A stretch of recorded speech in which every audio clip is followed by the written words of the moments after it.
নাফরমান পাপীর যখন মৃত্যুর সময় হবে, কাল্লা ইযা বালাগাতিত তারাকি, এই নাফরমান পাপীর মৃত্যুর সময় মালাকুল মউত আজরাইল তার জান কবজের সময় আইসা তার রুহুটাকে কলিজাটার থেকে একটা টান দিয়া ছিঁড়া ফেলবে।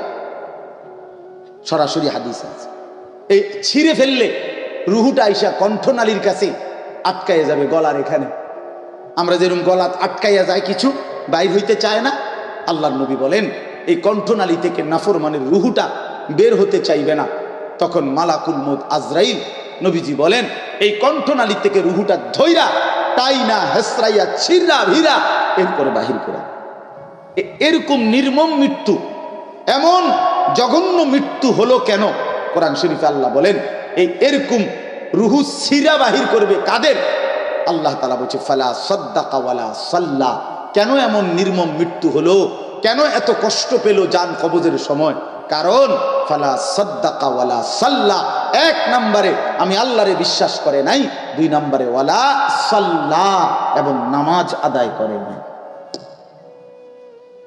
এজন্য বন্ধু আমার মনে রাখেন, যে নামাজ পড়ে না তোমার কলিজা ছিঁড়া ফেলবে, মালাকুল মউত তোর রুহু ছিঁড়া ফেলবে বেটা বেঈমান। নিজের চালাক মনে করেন না। ভাত কতগুলো খাইলে দুনিয়া ভোগ করলে চালাক হয় না। দুনিয়া আমাদের চাইতে হাতি বেশি ভোগ করে।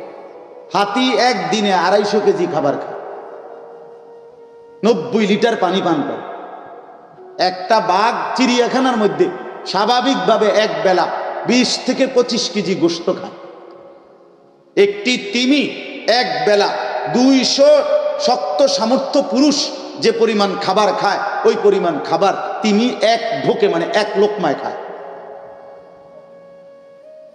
তাহলে দুনিয়া বেশি ভোগ করতে পারলে হে চালাক না, তাতে এগুলো চালাক বেশি উঠে। কথা বুঝেন নাই আমার? হ্যাঁ। অতএব এই প্রথম কথা, এটা সূরার শুরুতে বলে নিলাম, জান্নাতের আগ্রহ সাহাবী জীবন দিয়ে ফেলছেন।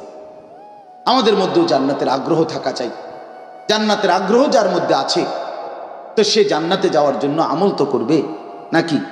না এমনি এমনি আমার শায়েখ আরিফ বিল্লাহ হাকিমুন নফস আল্লামা মুফতি মুশতাকুর নবী কাসিমি হুজুর সব সময় বলে, জান্নাতে যাওয়া এত কঠিন না যে আমল করলেও পাওয়া যাবে না, কষ্ট করেও পাওয়া যাবে না, আবার এতটা সহজও না যে বিনা কষ্টেই মিলে যাবে। এত কঠিনও না যে চেষ্টা করেও মিলবে না, এত সহজও না যে বিনা চেষ্টায় কি মিলে যাবে। অতএব মেহনত করতে হবে, মুজাহাদা করতে হবে, কষ্ট করতে হবে, কষ্ট করতেই হবে, কষ্ট করতেই হবে। চলেন এবার তরজমাটা শুনেন। আল্লাহ তাআলা এখানে একটা ছোট্ট কথা বুঝলেই এই তরজমা একসাথে বুঝে ফেলবেন। আমরা এখানে যারা বসছি, আমরা মানুষ। আল্লাহ তাআলা প্রত্যেকটা মানুষকে 7টা ধাপে সৃষ্টি করেছেন। কয়টা ধাপে? 7টি ধাপ। 1 নম্বর মাটি, 2 নম্বর বীর্য মানে বীর্যের ফোঁটা, 3 নম্বর জমাট রক্ত, 4 নম্বর গোশতের টুকরা, 5 নম্বর হাড্ডির একটা খাঁচা মানে কঙ্কাল যেটারে কই, 6 নম্বর ওই হাড্ডির খাঁচার উপরে গোশতের আবরণ মানে গোশত দিয়া সবটা পুরাই দিছে, 7 নম্বর রূহ ফুঁকে মায়ের পেট থেকে দুনিয়া বের করে খালাস। কয়টা হলো? 7টা। ওয়ালাকাদ খালাকনাল ইনসানা মিন সুলালাতিন মিন তিন সুম্মা জাআলনাহু নুতফাতান ফি ক্বারারিন মাকিন। এই সূরা মুমিনুনের মধ্যে আছে 7 ধাপে: মাটি, বীর্য, জমাট রক্ত, গোশতের টুকরা, হাড্ডির খাঁচা, গোশতের আবরণ এবং রূহ ফুঁকে দিয়ে মায়ের পেট থেকে কি করা? বের। এখন আসেন, এই যে মাটি যেখান থেকে আল্লাহ তাআলা আমাদেরকে সৃষ্টি করেছেন, সেই মাটির উপাদানটা, যে মাটি থেকে আমাকে আল্লাহ তাআলা সৃষ্টি করেছেন, সেটা কত লক্ষ বছর থেকে, কত হাজার বছর থেকে এই পৃথিবীতে আল্লাহ তাআলা সংরক্ষণ করেছেন আমরা কেউ জানি না। কেউ জানি? বুঝেন নাই আমার কথাটা? আমারে যে মাটিটা দিয়ে বানাইছেন, এটা গতকালকের দিন বানাইছে? না না, এই মাটি কতদিন থেকে আল্লাহ তাআলা এই পৃথিবীতে সংরক্ষণ করছেন সেটা কেউ জানে। আচ্ছা, মাটি থেকে সরাসরি বীর্য হয় নাই, এই মাটিটার থেকে অসংখ্য অগণিত খাবার আল্লাহ তাআলা উৎপাদন করছেন। সেই খাবারগুলো নির্দিষ্ট পরিমাণে আমার বাবা ভক্ষণ করছেন। সেই ভক্ষণ করার পরে এর মাধ্যমে আল্লাহ তাআলা আমার বাবার শরীরে বীর্যের ফোঁটা তৈরি করছেন। নির্দিষ্ট একটা সময় পরে আমার বাবা মায়ের মিলনের মাধ্যমে উভয়ের মিশ্র বীর্য একত্রিত করে মায়ের রেহেম জরায়ুর মধ্যে একত্রিত করেছেন। সেখান থেকে পরবর্তী প্রসেসিংয়ে ধীরে ধীরে 9 মাসে 10 মাসে আল্লাহ তাআলা আমাকে মানুষ হিসাবে রূহ ফুঁকে দিয়ে মায়ের পেট থেকে বের করেছেন। 7 দিনের দিন আমার একটা নাম রাখছে আনিসুর রহমান। সেদিন থেকে পৃথিবীবাসী চিনছে আমি আনিসুর রহমান, আমার একটা পরিচয় মিলছে। কিন্তু এর আগে কত হাজার বছর, কত লক্ষ বছর, কত লম্বা সময় পৃথিবীতে আমার ব্যবস্থাপনা আল্লাহ তাআলা করে রেখেছেন সেটা কেউ জানে না। আল্লাহ তাআলা বলে, বান্দা তুমি জানো আমি কিন্তু এমন লম্বা দাহার যুগের পর যুগ ছিল তোমার জীবনে, যখন লাম ইয়াকুন শাইআম মাযকুরা, তুমি উল্লেখ করার মতো, পরিচয় দেওয়ার মতো তুমি ছিলা না। কেউ তোমার নাম জানতো না, কেউ তোমার পরিচয় চিনতো না, কেউ তোমার হদিস জানতো না, কোন মাটিতে কার উপাদান কেউ জানে না। আল্লাহ তাআলা বলেন সেই হাজার বছর থেকে, লম্বা সময় থেকে, অনস্তিত্ব থেকে, অজানা থেকে আমি আল্লাহই তোমাকে মিশ্র স্বামী স্ত্রীর বীর্যের মাধ্যমে তোমাকে আমি মানুষ হিসাবে সৃষ্টি করেছি। এত লম্বা সময় ধরে এত যত্ন করে তোমাকে আমি আল্লাহ তাআলা তিল তিল তিল তিল তিল করে মানুষ হিসাবে পৃথিবীতে পাঠালাম, আইসাই আমারে ভুলে যাওয়ার জন্য? বলে তুমি জানো বান্দা আমি তোমার জন্য কি পরিমাণ সময় ব্যয় করেছি? আরে ভাইয়া, মায়ের পেটের 9 মাসটাই ভাবেন, আগেরটি বাদ দেন। মায়ের পেটের যেই 9 মাস এটাই ভাবেন না দোস্ত আমার, বাবা আমার। এটুকু সময় তিনি সেই আল্লাহ, মালিকের ক্ষমতা কেমন? যে মালিকের ক্ষমতা হলো এই যে তিনি যখন বলে কুন ফায়াকুন, নাকি তিনি যদি বলেন হও তাহলেই হয় না। না, এর দূরত না, আরো বেশি ক্ষমতা। নবীজি ব্যাখ্যা করে বুঝাইছে এটা যে আল্লাহ তাআলা কুন, কুন এটা হলো কাফ নুন ফেশ কুন, মানে ছোট কাফ আছে। আল্লাহ তাআলা কোনো কিছু সৃষ্টি করতে কাফ নুন পেশ কুন এটা পুরাটা বলতে হয় না, কাফ এবং নুনের মাঝখানে থাকতে থাকতে হয়, বাইনাল কাফে ওয়ান নুন।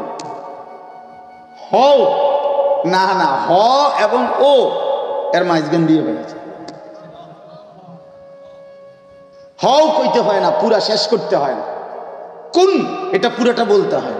তাহলে যিনি কুন বলবার আগেই কুন বলতে বলতেই হয়ে যায়, সেই তিনি আমার 9 মাসে মায়ের পেটে এতদিন লাগাইলেন কেন? আমারও তো তিনি কুন বললেই বানায় দিতে পারতেন না? তো এবার ভেবে দেখেন, আল্লাহ যেন বলছে, বান্দা জানো তুমি কি পরিমাণ মায়া করে আমি তোমার বানাইছি।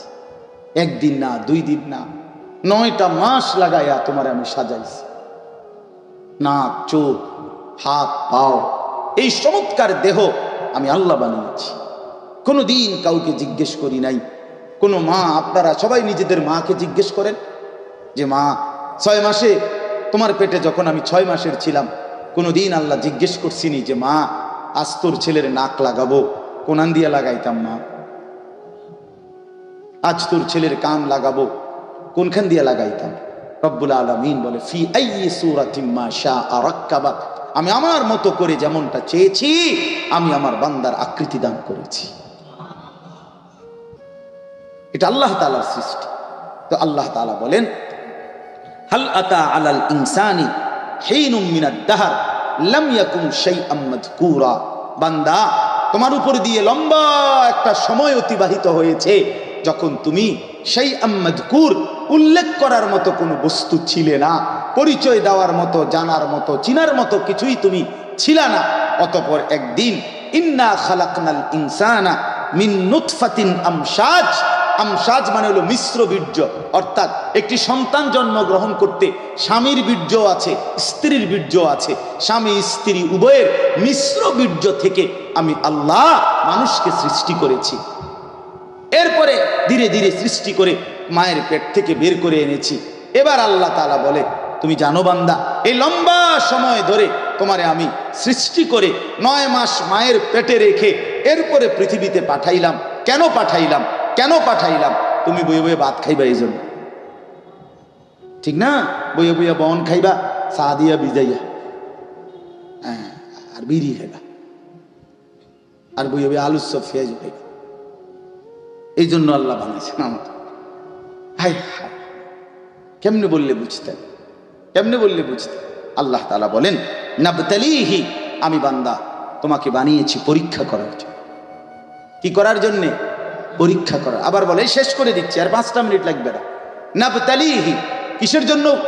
পরীক্ষা করার। কি পরীক্ষা? আল্লাহ তাআলা বলেন আমি তোমারে জান্নাত দিতে চাই। এই পরীক্ষা নেব তুমি কি আসলে জান্নাতে যেতে চাও নাকি জাহান্নামে যেতে চাও, এই পরীক্ষা নেওয়ার জন্য। তাহলে আল্লাহ তাআলা আমাদেরকে পৃথিবীতে নির্দিষ্ট কিছু সময়ের জন্য থাকতে দিয়েছেন পরীক্ষার জন্যে, যে আমরা কি জান্নাতে যাব নাকি জাহান্নামে যাব। এখন এবার কথাটা শেষ দেখেন, আল্লাহ তাআলা বলে বান্দা, চমৎকার কথা। আল্লাহ বলেন তোমারে তো আমি পরীক্ষা করার জন্য দুনিয়াতে দিলাম, এখন তুমি পরীক্ষায় উত্তীর্ণ হইবা কেমনে, জান্নাতে যাইবা কেমনে, এটার ইন্তজামটা আমি কি করছি তুমি এবার কদ্দুর শোনো। তোমারে জান্নাত দেওয়ার জন্য, পরীক্ষায় পাশ করার জন্য আমি ব্যবস্থা কি করছি এটা শোনো। ফাজআলনাহু সামিআম বাসীরা, 1 নম্বরে আমি আল্লাহ তোমারে শুনবার মতো কান দিয়েছি, দেখবার মতো চোখ দিয়েছি। তাফসীরের মধ্যে লিখছে এটা যদিও 2টা বলছে, উদ্দেশ্য হলো পুরা দেহ। আল্লাহ বললেন আমার প্রত্যেকটা হুকুম মানার জন্য, জান্নাতে যাওয়ার জন্য যা করতে হয় তা পালন করার যোগ্যতা দিয়ে, পুরা দেহ যোগ্যতা দিয়েই আমি আল্লাহ তাআলা তোমাকে পৃথিবীতে পাঠিয়েছি। এই 1 নম্বর ব্যবস্থা। 1 নম্বর ব্যবস্থা হলো এটা। তোমারে আমি রুকু করতে বললাম, অথচ তোমার কোমরটাই বাঁকা হয় না, তো এরম হইলে না তুমি কইতা যে আমারে আপনি কইলেন কি করলেন কি? কথা বোঝেন নাই? তোমারে আমি বলছি সেজদা করতে, কিন্তু তুমি নিচের দিকেই নামতে পারো না, হাঁটুও ভাঙ্গে না, কোনুইও ভাঙ্গে না, তাইলে না আপনি অযৌক্তিক বলতেন। আল্লাহ বলে না বান্দা, ওযু, গোসল, নামাজ, রোজা, হজ, যাকাত, জিকির, তেলাওয়াত, দান, সাদাকা, সমস্ত ইবাদত, সমস্ত গুনাহ বর্জনের ক্ষেত্রে তোমার শরীরের মধ্যে আমি আল্লাহ শতভাগ যোগ্যতা দিয়েছি। ফিতরাতাল্লাহিল্লাতী ফাতারান নাসা আলাইহা, আল্লাহ বলেন আমি মানুষকে আমাকে মানার যোগ্যতা দিয়ে সৃষ্টি করেছি।